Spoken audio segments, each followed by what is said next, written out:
Hello everybody, welcome back and thank you for joining me. As promised, over the next couple of videos I'm going to be discussing Cannock Chase and the many sightings that I found there. And what I need to do first is break them up into areas because there are so many accounts, but there are a number of little corridors that lead in and out to the chase. And I think once we've studied those, I had a look at those over time, that will help us work out how things, people, figures, whatever you want to call them, are moving around. So in the northwest corner, we have lots of little small towns and villages. We have the River Penk, the Shropshire Canal, and lots of small streams, and tributaries. And most of these accounts were reported to Nick Redfern, and I've just added them onto the map. Let's see. To the northwest of Cannock Chase is the small town of Charles Urkel, and it was reported to Nick Redfern that a lady living in the town had experienced something very strange in her teens. It was back in 1971, and Janice the witness was 15 at the time and living in a nearby village. Janice was happily riding her bicycle back home when she was shocked to see a large hairy animal dash across the road directly in front of her, while simultaneously glaring at her in a menacing fashion as it did so. Eileen Gallagher recalled that Janice had told her that the animal was human-like in shape, was covered in long flowing dark hair, it possessed a pair of bright yellow eyes that twinkled, and had a black-skinned and shiny face. Just a little further down south, only about 2 or 3 kilometres, also near the Shropshire Canal, is the Woodsies Staff Upright Bear. And this account was reported to Nick Redfern. And Nick was contacted by a man one day by telephone, and they had a brief conversation about how the man had personally heard of an encounter with a strange creature at the height of the Second World War. According to what the witness had to say, the man at the time and his friend were 12 years old, and they were young evacuees. And the lad that he's speaking of is about 9 or 10, and he comes from London. And he came to stay with the first witness, his immediate neighbours in Woodsey, a village in Staffordshire that's been the scene of more than a few man-beast type encounters since the 1800s. The pair would regularly play in the woods and fields around Woodseaves during the summer of that year.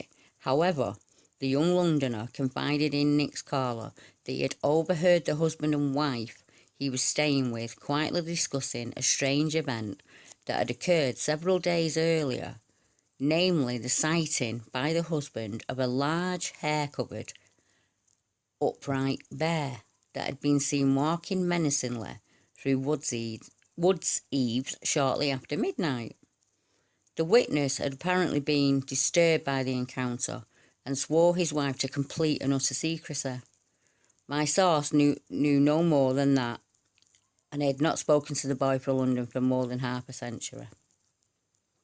As we move southeast and get closer to Cannock Chase itself, using the Shropshire Canal route or via the River Penk, the reports become closer together, and just on the edge of the chase is a small area below Bednall, in which another very strange account occurred. The crouching Bigfoot on the road to Cannock, and this happened in 1998, and the account can be found in the book 3 Men Seeking Monsters. It was close to midnight, and the witness was on the road to Cannock Chase from Stafford along the A34 and had 3 other people in the car. And these are the witness's own words. It was a star-filled night, clear but dark, and we were all in the car driving home, happily chatting and joking. Suddenly we all fell dead silent and serious. The people in the back sat forward, and we all pointed to the same shape that we could see in the road. It was a tall man-like figure, sort of crouching forward. As we passed, the figure turned and looked straight at us. In my own words, I would describe it as around 6 feet 8 inches tall, with legs thicker than 2 of mine put together. He was very strong looking, with a darkish, blackish, brown coat of hair. And then we have a very strange one from the 1980s. The Cannock Chase, a man in a fur coat. And the witness said, I was over Cannock Chase with a girlfriend about 25 years ago on a warm summer's night when she noticed something in the tree line. When I looked, it looked like a large man in a fur coat standing in the trees watching us. When I turned on the car lights, it ran deeper into the trees. He was very big, and it did look as though he was slouched over, sort of leaning forward. I saw the size of him as he moved up into the woods, and the side of him, even through the trees, looked like a bodybuilder.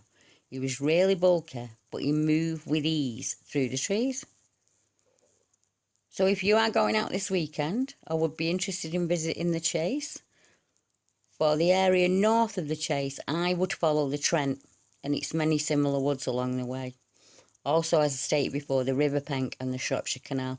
If you can find small pockets of wood along that area, that's where I'd be looking. And then there's another place where the river meets the train lines at Colton, and that would be a good place to start. So if you go out and you find anything out there, let me know. Or if you've seen anything strange on the Chase, please get in touch. And next video, we'll have a look at the southwest of Cannock Chase, and what corridors we can find there. And like I say, over the coming weeks, we'll have a few unresearched little corridors that'll be worth visiting for people who want to try somewhere new. So until next time, thank you very much for tuning in. Have a beautiful weekend. Goodbye.